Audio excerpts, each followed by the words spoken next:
taxes aren't the end of it for Senator Clinton, the Democrats. Democrats have their sights on 2011 for a record-breaking personal income tax hike.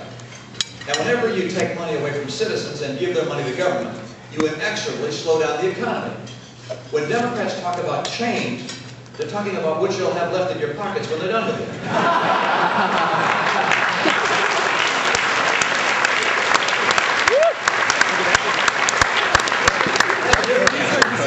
Let's make the Bush tax cuts permanent.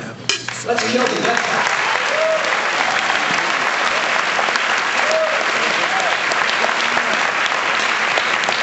Let's have a new tax rate for middle-income Americans who want to save their money. We're investing in America, in our future. The tax rate on interest, dividends, and capital gains should be exactly zero.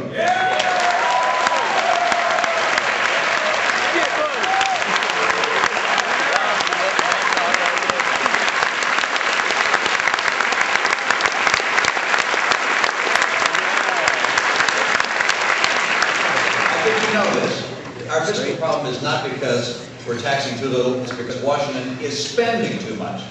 And shame on both parties in Congress. All the earmarks, all the waste, all the duplication, and the failure to reform entitlements.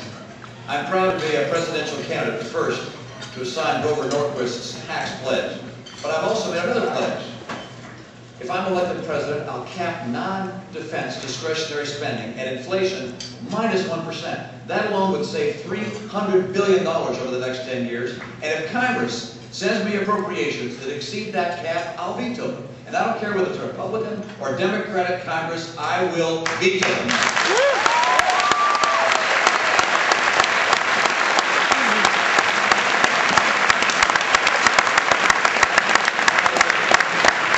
By the way, I know how to veto. I like vetoes. I vetoed hundreds of spending appropriations as governor. And if Congress doesn't want to do the hard work of cutting back on spending, then give me the line on a veto. Most governors have. And of course, I'm going to do more than veto. I'll personally lead a top-to-bottom review of all government programs, agencies, procurement, and spending. It's frankly time to cut out the mountain of waste and deficiency and duplication from the federal government.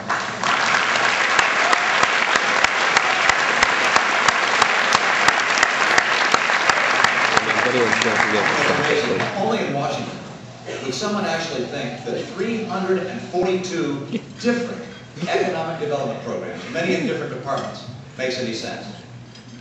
Cutting waste, streamlining, eliminating duplication, benchmarking, that's what I do. I've done it in business, I've done it at the Olympics, I've done it in Massachusetts, and I frankly can't wait to get my hands on Washington and do it again.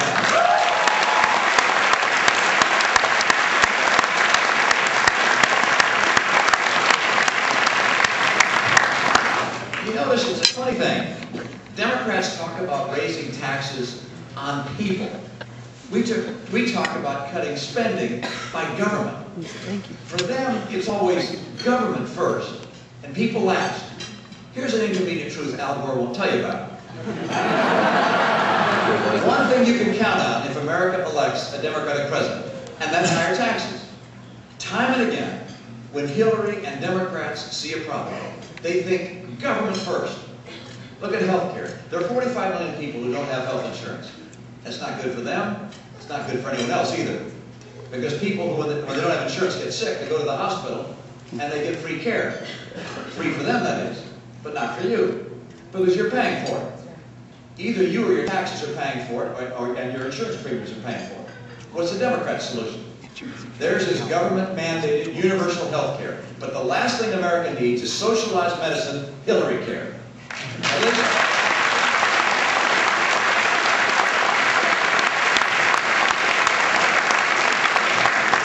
At least Barack Obama had the courage to admit that the health care plan that they're proposing needs higher taxes.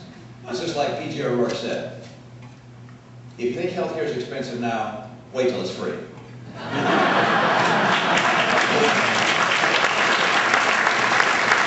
right answer for health care isn't government, of course. And the new Secretary of Health and Human Services should not be Michael Moore.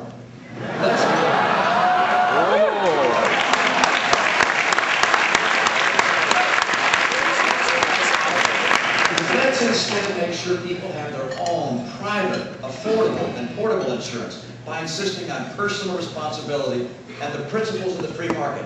Let's not have the same bureaucracy that ran the Katrina cleanup, managed our healthcare system. Now, the Democrats have a plan for illegal immigration as well. It's called amnesty. Hillary Clinton, Barack Obama, and their colleagues insist that every illegal immigrant become a legal permanent resident of this country. Some people think that their position has less to do with compassion than it does with calculation. They hope these illegal immigrants will vote them into power forever.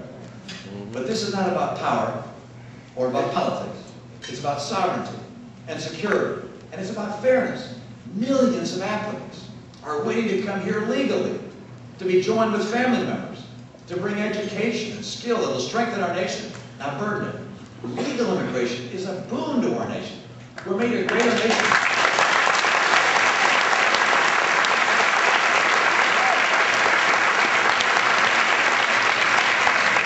We are a greater nation when immigrants come here legally, seeking opportunity. That's who we are.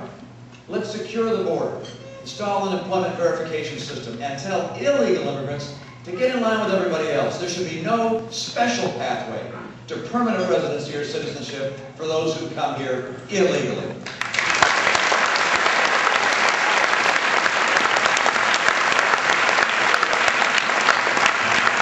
Now, beyond our domestic challenges, we face a very different world around us. Asia is emerging from generations of poverty. It's becoming a far more effective competitor in the marketplace than anything we've ever seen before. In the past, we've been competing with Europeans. We know how to do that. They're not like us. They like short work weeks, long vacation. But China, India, they're very different. Their workforce is almost never-ending in scale, and they're hard-working. Americans are buying hundreds of billions of dollars more from them than they do from us. The Democrats see that kind of challenge, and they shrink from it. They don't think the American people can compete. They want to pull up the drawbridge to protect us. They're so pessimistic about Americans that they've been trying to scuttle free trade agreements with nations in Latin America and Central America. Are they kidding? They don't think we can compete with Colombia? Our only choice is to compete. Failure to compete, and you end up with a Soviet-style economy. Laughable products, anemic standards of living, and of course economic collapse. The answer for America is not to retreat, it's to lower the ranks and charge into the emerging Asian marketplace.